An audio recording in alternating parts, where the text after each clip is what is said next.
Terima kasih pimpinan Ketua Pemuda Muslim Maluku. Sungguh terinspirasi bagi kita anak bangsa yang sudah bekerja baik untuk melayani rakyat.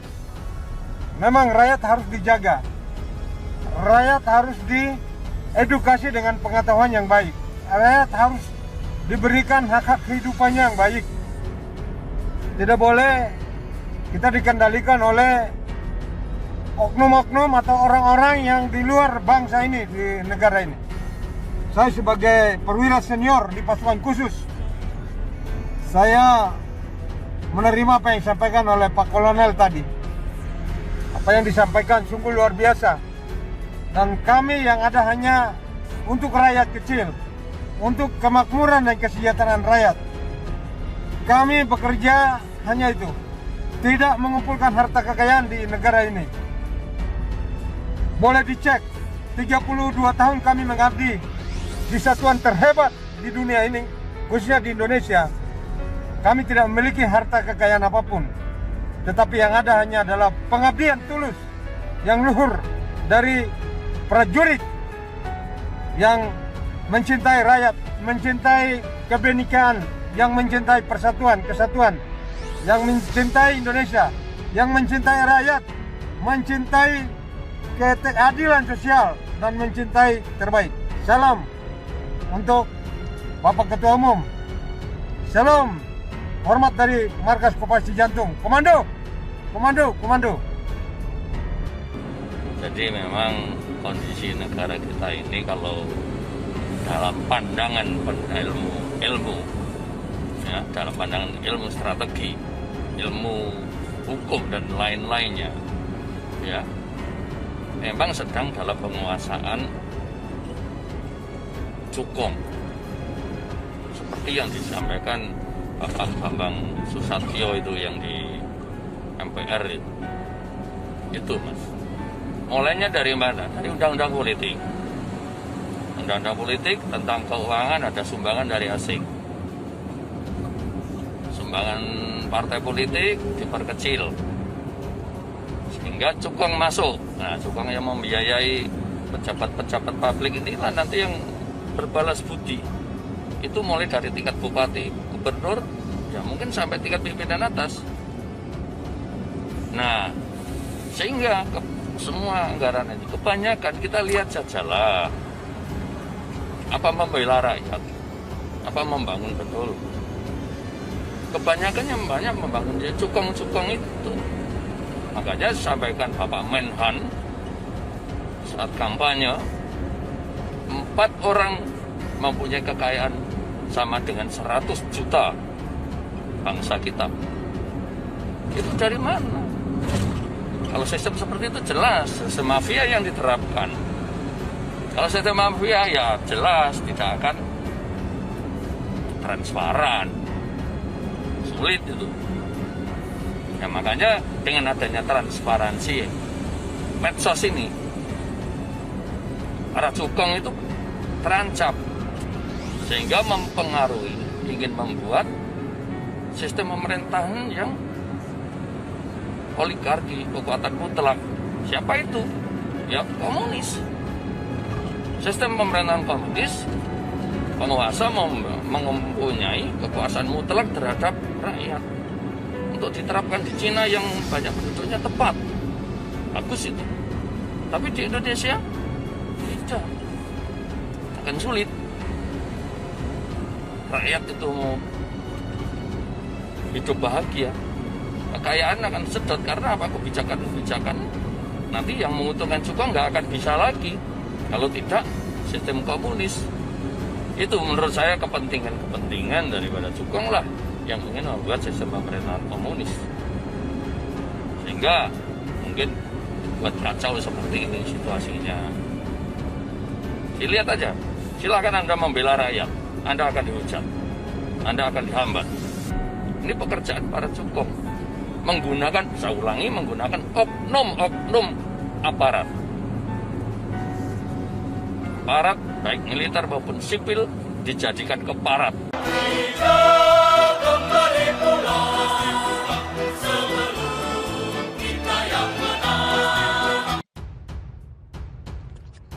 Viral, perwira TNI ini pukul para jenderal istana. Kalian tak usah sok hebat, negeri ini sudah diperbudak cukong. Mawar Merah Indonesia hadir untuk Anda. Terus dukung channel ini agar semakin berkembang dengan cara like, comment, share, dan juga subscribe. Dan mari kita simak informasi selengkapnya. Viral, perwira TNI sebut RI dikuasai cukong dan berencana menerapkan oligarki komunis untuk melindungi kepentingannya. Viral video dari dua perwira TNI aktif yang merupakan unek-uneknya dan mengungkapkan unek-uneknya melihat kondisi bangsa Indonesia saat ini. Video tersebut diunggah oleh akun Facebook Anton Permana yang merupakan salah satu dari keluarga besar TNI. Disebutkan bahwa dua perwira TNI dalam video adalah Kolonel Suraji dan Kapten Infanteri Gerardus Borlax. Berikut ini adalah dua video yang viral dari dua perwira TNI aktif Kolonel Suraji dan Kapten Infanteri Gerardus Borlax yang sudah begitu gelisah melihat kondisi bangsa hari ini. Setelah kemarin ratusan purnawirawan TNI turun gunung, sekarang perlahan namun pasti para juniornya pun mulai berani tampil menyuarakan kebenaran untuk menyelamatkan bangsa ini.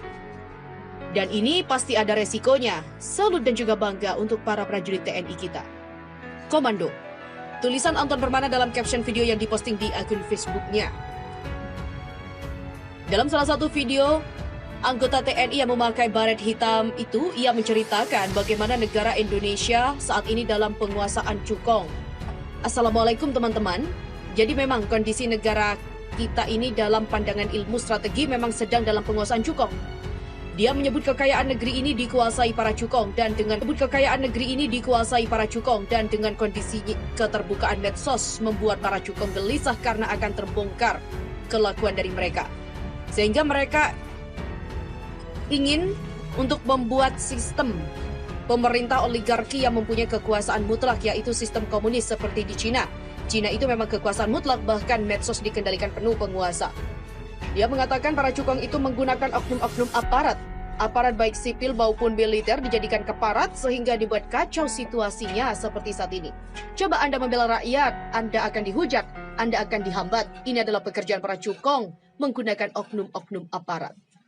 Begitulah ujarnya. Dan selengkapnya video berikut ini yang diunggah akun Facebook Anton Permana. Video ini juga beredar di Twitter dan juga di YouTube.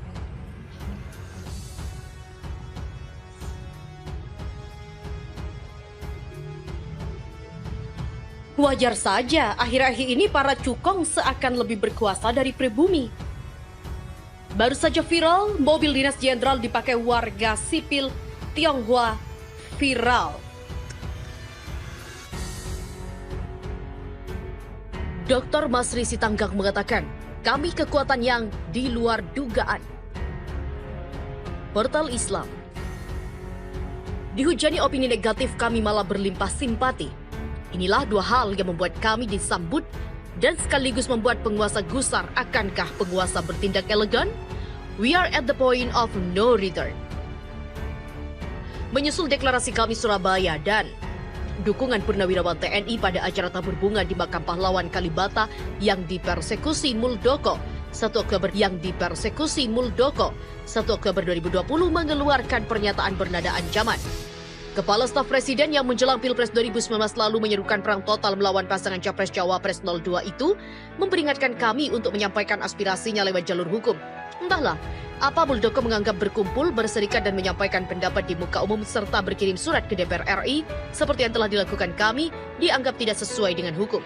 Luar biasa, sejak dideklarasikan 18 Agustus 2020, kami tidak henti dihujani fitnah, cerca dan umpatan. Dinarasikan malah dideskripsikan seolah kami adalah kumpulan orang-orang yang sakit hati karena terlempar dari kekuasaan. Orang-orang yang ingin cepat merebut kekuasaan, kumpulan orang-orang yang punya kepentingan, antek orde baru yang ingin comeback dan lain-lain, yang pada pokoknya menggambarkan kami itu jelek.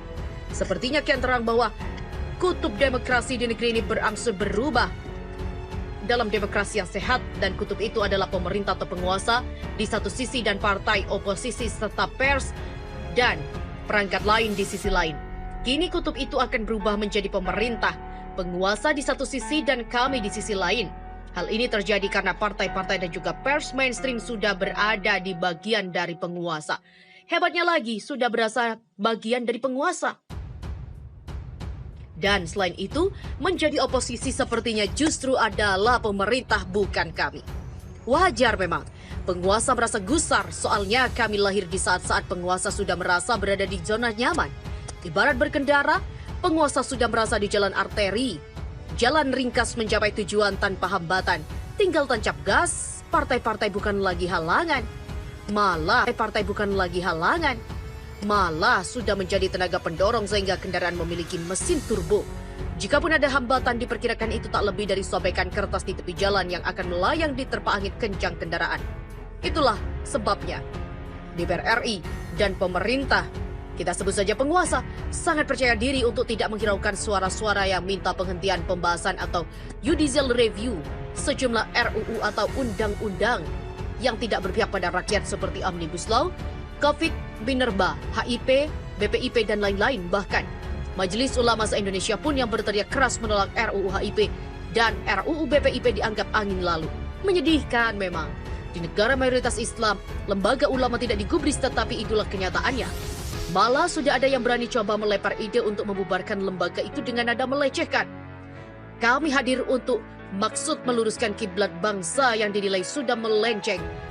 Kiblat bangsa yang dimaksud adalah cita-cita bernegara sesuai dengan Undang-Undang Dasar 1945 yang diberlakukan berdasarkan Dekret Presiden 5 Juli 1959. Apa saja yang telah melenceng dan beberapa jauh melencengnya dituangkan dalam maklumat kami. Termasuk dalam maklumat itu adalah 8 tuntutan. Maklumat itu pun telah pula dikirimkan ke para pemegang kekuasaan di negeri ini. Hebatnya, meski bukan organisasi struktural, dari sejak akan dideklarasikan gerakan ini yang dibidani antara lain oleh Dim Samsudin, MS Kaban, Ahmad Yani, Abdullahi Hamahua, Syah Ganda Nenggolan, Marwan Batubara, dan kemudian merangkul Jenderal Purnawirawan Gatot Nurmantio dan Kiai Haji Rahmat Wahab, Rocky Gerung, serta sejumlah aktivis sudah mendapat sambutan luar biasa dari masyarakat, dan ini sangat mungkin karena setidaknya dua hal. Pertama, deklarator kami dikenal sebagai orang yang relatif dapat dipercaya mewakili pikiran masyarakat, mewakili kelompok Islam dan bukan Islam, kelompok dari arus utama Islam, Muhammadiyah dan Nahdlatul Ulama, kelompok sipil dan TNI Purnawirawan, kelompok intelektual dan berbagai profesi. Dengan demikian, kami tetap dan juga tepat menyandang gerakan moral. Kedua, apa yang dituangkan dalam maklumat menyelamatkan Indonesia secara khusus 8 tuntutan yang ditujukan kepada pengelola negara senada dengan apa yang dipikirkan dan dirasakan rakyat. Artinya, 8 tuntutan kami itu dirasakan rakyat persis mewakili tuntutan mereka. Dengan demikian, 8 tuntutan kami itu bisa disebut pantura 8 tuntutan rakyat. Begitulah sehingga pertumbuhan dan juga dukungan terhadap kami serasa mengejutkan. Tanpa ada yang mengarah-arahkan, tanpa ada yang mendorong-dorong, dan tanpa pula ada aliran dana, berbagai daerah berebut deklarasi dan menyatakan dukungan. Kalau saja di organisasi struktural, biasa dan juga formal, tentulah untuk membentuk kepengurusan sampai ke tingkat kabupaten atau kota di seluruh Indonesia memerlukan waktu yang bertahun-tahun dan biaya yang tidak sedikit. Tapi kami tumbuh dari hati dan jiwa rakyat sehingga segalanya di luar kebiasaan. Mulai jadi dua hal itu pula yang menimbulkan kegusaran bagi penguasa. Kami dianggap sebagai sebuah kekuatan yang muncul di luar dugaan sekaligus juga sulit dikendalikan. Ia menjadi penghalang bagi arah dan laju kendaraan yang sedang dipacu. Setidaknya kelahiran kami menyadarkan penguasa bahwa mereka tidak lagi sedang berada di jalan arteri tanpa hambatan. Oleh karena demikian, penguasa coba menyingkirkan kami. Caranya, labelisasi kami dengan yang jelek-jelek. Ada pula upaya-upaya melahirkan kami tandingan dengan narasi dukungan pada penguasa dan mengecam kami gerakan moral yang dideklarasikan di Tugu Proklamasi. Lebih dari itu, ada upaya-upaya yang terasa dirancang untuk melakukan persekusi terhadap kegiatan kami di daerah-daerah. Muldoko sudah pula bersuara sedikit mengancam. Tetapi ini sungguh di luar dugaan. Tindakan-tindakan upaya menyingkirkan itu bukannya mengecilkan kami, malah sebaliknya. Kami semakin populer dan menuai banjir simpatisan. Sepertinya kami sedang kebanjiran berkah playing victim. Permintaan deklarasi sudah hampir meliputi semua kabupaten atau kota. Dan entahlah, apakah oposisi terhadap kami ini satu saat nanti berubah jadi tindakan represif penguasa? Muldoko lah yang tahu persis. Tapi jika ini terjadi, negara ini akan hancur sehancur-hancurnya. Percayalah, kami telah menjadi gerakan rakyat. Menurut hematku, penguasa negeri ini harus memiliki political will untuk mendengar suara rakyat. Cuma itu yang bisa menghindari kekacauan negeri ini. Penguasa harus tampil elegan. Menghadapi gerakan moral kami, penguasa harus menunjukkan sikap lebih bermoral. Dengan demikian, moral penguasa berada di atas moral kami. Jangan melontarkan pernyataan-pernyataan atau melakukan tindakan yang justru menunjukkan rendahnya moralitas penguasa. Adalah elegan bila penguasa menjawab secara akademis dan melakukan tindakan praktis berkenan dengan Pantura. Mendengar, mendiskusikan pandangan dan memenuhi aspirasi rakyat tidaklah akan menjatuhkan wibawa penguasa.